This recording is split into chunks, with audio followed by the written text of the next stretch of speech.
Shops, factories, and other structures rising on these 2 million square meters were indications of the explosion in production and population now concentrating in Istanbul.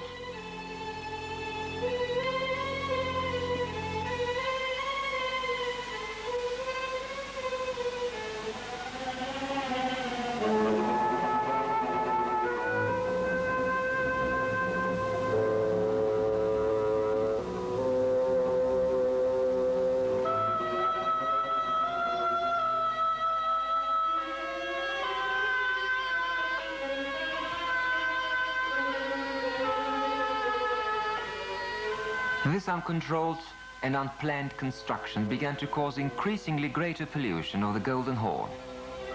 The discharge of factory and urban wastes into the estuary on the one hand, and the slippage of the fill on the other, the sea turned into a swamp, creating a serious environmental problem. The Golden Horn began discharging odors which were an ever greater danger for the surrounding areas. This once lovely inland waterway became devoid of fish and other sea life. The Golden Horn had become an environmental problem, demanding solution not just by the inhabitants of Istanbul, but the whole of Turkey.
It's a fact that the Turkish social life is always sought to protect and beautify the environment.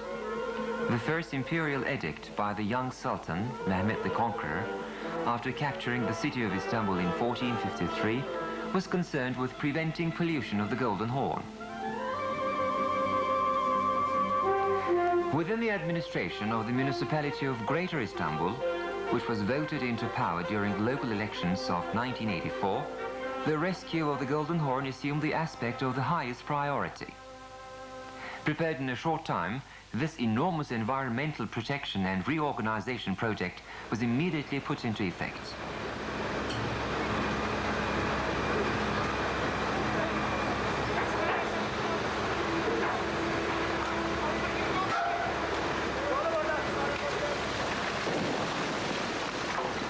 For the elimination of the environmental pollution around the Golden Horn, consisting of the sea, air and aesthetic pollution created by the 4,000 or 5,000 buildings, of which 600 are factories, demolition was immediately begun.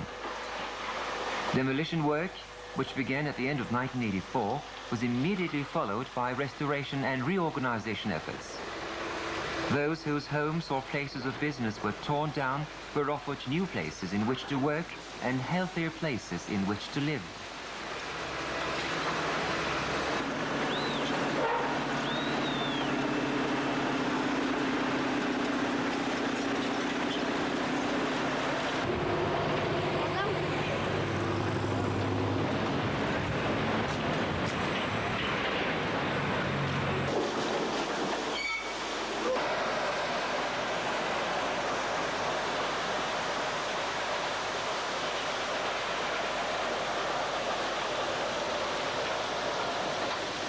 Attention was first given to construction of the southern Golden Horn collector, which would treat and then ensure the deep-sea discharge of all the wastes previously dumped into the Golden Horn and the Sea of Marmara.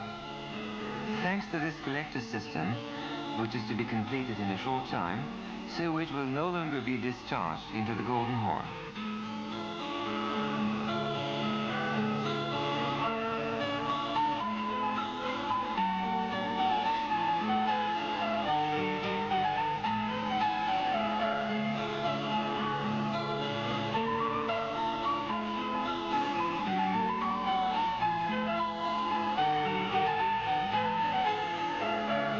In addition, the polluted waters of the Golden Horn will also be passed through this collector and cleaned.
Following this physical treatment of the polluted waters of the Golden Horn and of the city's sewage, it will be discharged into the open sea 1,200 meters out and 60 meters down.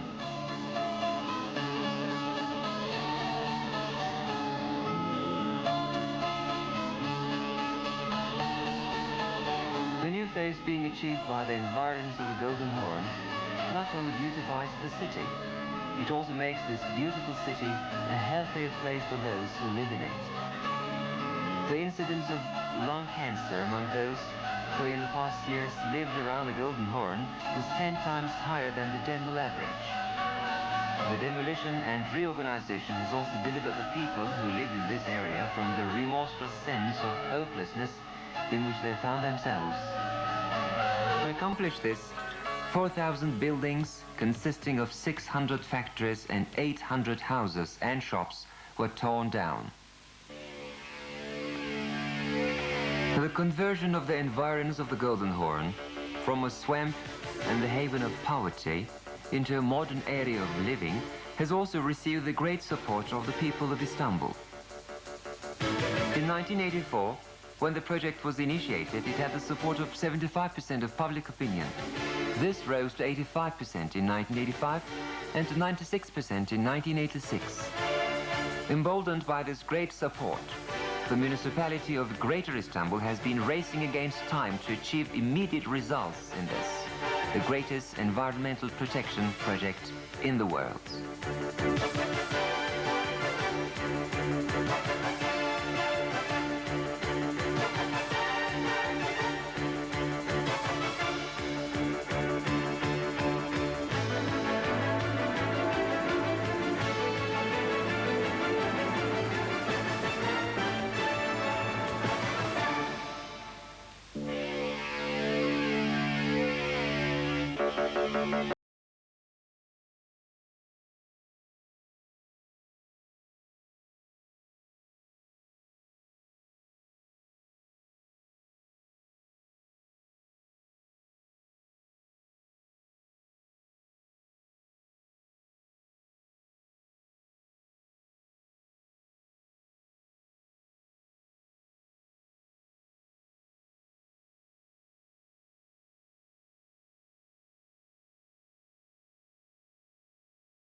amidst the earth regained from the Golden Horn will be complemented by the blue of the water. The fish and tortoises will once again race in the waters of the Golden Horn. Poets and authors visiting Istanbul will once again be inspired by this place and find a new source for their stories, poems, pictures and songs. The green bells of the parks encompassing the blue waters of the sea like a bracelet will be areas of rest and relaxation.